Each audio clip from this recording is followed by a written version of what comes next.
Praise the lord. ఈరోజు దేవుడు మనకిస్తున్న వాగ్దానం, ఆయన ఇంట ఉన్నాడని వినవచ్చినప్పుడు.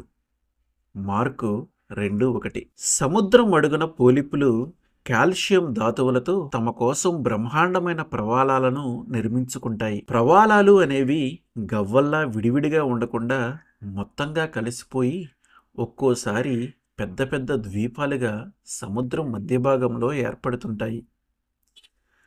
పోలిపుల వంటి అత్యల్పమైన జీవులకి తాము నిర్మించుకునే గోళ్ళ వలన క్రొత్త ద్వీపాలు ఏర్పడతాయని తెలియదు.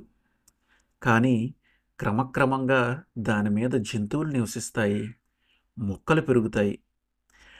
దేవుని సైన్య సమూహంలో నీ స్థానం ఎక్కడో అట్టడుగున ఉంటే సనుక్కోకు, ఫిర్యాదులు చేయకు, దేవుని చిత్తానికి ఎదురు చెప్పటానికి ప్రయత్నించకు. ఆమెన్.